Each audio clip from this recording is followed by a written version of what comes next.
काल नेरूळ परिसरातील राहणारे एक ज्येष्ठ नागरिक सायबर पोलीस स्टेशन येथे आले आणि त्यांनी आम्हाला सांगितलं की त्यांच्या बाबतीत एक सायबर फ्रॉड झालेला आहे.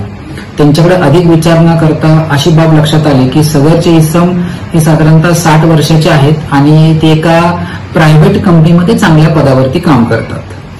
त्यांना काही दिवसापूर्वी एका व्हॉट्सअपच्या अकाउंटच्या मार्फत एका महिलेने इशिता कपूर नावाच्या महिलेचं नाव असल्याचं सांगून संपर्क साधला आणि ती महिला ही बजाज स्टॉक एक्सचेंज ग्रुप ची सदस्य किंवा तिथली एम्प्लॉई असल्याचं तिने सांगून त्यांना शेअर मार्केट गुंतवणुकीसाठी माहिती दिली आणि त्यांना प्रवृत्त केलं. सुरुवातीला जे फिर्यादी आहेत, ज्येष्ठ नागरिक आहेत, त्यांनी याच्याविषयी थोडं दुर्लक्ष केलं, परंतु त्या महिलेनं व्हॉट्सअपच्या माध्यमातून वारंवार त्यांना मेसेजेस पाठवून शेअर मार्केट गुंतवणुकीबाबत माहिती दिली आणि न राहून परत त्यांना कॉल केले आणि त्याच वेळेला सेबीचं एक पत्र त्यांना पाठवलं.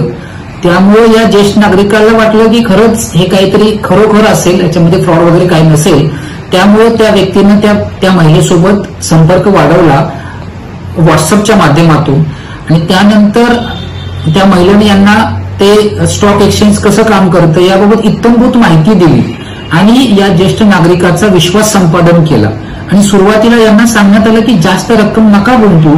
त्यामुळे या फिर्यादीची खात्री पटली की नाही हे खरं आहे, इतकं जर आपल्याला सौजन्यानं बोलतायत, चांगली माहिती देत आहेत आणि काही सेबीचे रजिस्टर्ड डॉक्युमेंट सुद्धा त्यांच्या व्हॉट्सअपवरती पाठवले. त्यामुळे यांनी सुरुवातीला 50,000 रुपयापासून सुरुवात केली. त्या महिलेने यांना एका व्हॉट्सअपच्या ग्रुपमध्ये पण जॉईन केले. त्याच्यामध्ये ऑलरेडी काही लोक त्यामध्ये इन्व्हॉल्व्ह होती, त्या ग्रुपमध्ये ऑलरेडी पासून होती आणि त्याच्यावरती शेअर मार्केटच्या अनुषंगाने बरीचशी माहिती मिळत होती. आणि त्यानंतर त्यांना एक ऍप पण डाउनलोड करण्यास सांगितलं आणि जसे हा वेगवेगळ्या बँकांच्या मध्ये पैसे गुंतवत गेले हा ज्येष्ठ नागरिक, तसे त्याला त्या ऍपमध्ये पैसे वाढताना दिसले. त्यामुळे यांची खात्री जसं पटत गेली तशी यांनी त्याच्यामध्ये इन्व्हेस्टमेंट वाढवत गेली आणि शेवटी त्यांनी साधारणतः 2,20,00,000 साधारणतः इन्व्हेस्टमेंट त्यांनी केलेली आहे. परंतु ज्या वेळेला त्यांनी हे पैसे काढण्यासाठी त्या महिलेकडे किंवा त्या व्हॉट्सअपच्या ऍडमिनकडे सांगण्यात आलं, त्यावेळेला त्यांना सांगण्यात आलं की याची 10% रक्कम तुम्हाला भरावी लागेल तरच तुम्हाला हे पैसे काढता येतील.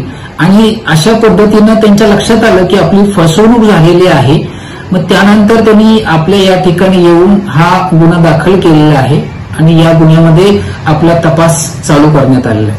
नवी मुंबईच्या पोलिसांच्या मार्फत नवी मुंबईतील नागरिकांना विविध माध्यमातून सायबर गुन्ह्यांबाबत अवेअरनेस केला जातो. त्याच पद्धतीने आता मी सुद्धा त्याच गोष्टी वारंवार सांगत आहे की तुम्हाला जर कोणी अनुभवी व्यक्ती शेअर मार्केटमध्ये इन्व्हेस्टमेंट करायला सांगत असेल, आयपीओच्या बाबतीत माहिती देऊन तुम्हाला कमी पैशामध्ये आयपीओ लागलाय असं सांगत असेल किंवा कोणत्या तरी प्रकारची भीती दाखवून जर तुम्हाला पैसे ट्रान्सफर करण्यासाठी सांगत असेल तर कोणत्याही अनोळखी व्यक्तीने असं पैसे ट्रान्सफर करण्यासाठी जर सांगितलं तर त्याच्यामध्ये तुम्ही कुठल्याही प्रकारची इन्व्हेस्टमेंट करू नये, पैसे ट्रान्सफर करू नये. कुठल्याही व्यक्तीने एखादं ऍप डाउनलोड करण्याविषयी तुम्हाला सांगितलं तर ते ऍप डाउनलोड करू नये. कोणत्या लिंकवरती क्लिक करण्यासाठी सांगितलं तेही करू नये. आणि कोणालाही आपला ओटीपी किंवा वन टाइम पासवर्ड जर आला असेल तर कुठल्याही अनोळखी व्यक्तीसोबत किंवा कोणत्याही व्यक्तीसोबत शेअर करू नये. आपण जर भीती आणि लालच या 2 दुर्गुणांपासून आपण दूर राहिलो तर आपल्या बाबतीत सायबर क्राईम होणार नाही, आपल्या त्यापासून बचाव होईल. एवढी काळजी जर नागरिकांनी घेतली तर आपण सायबर क्राईम पासून दूर राहू. थँक्यू.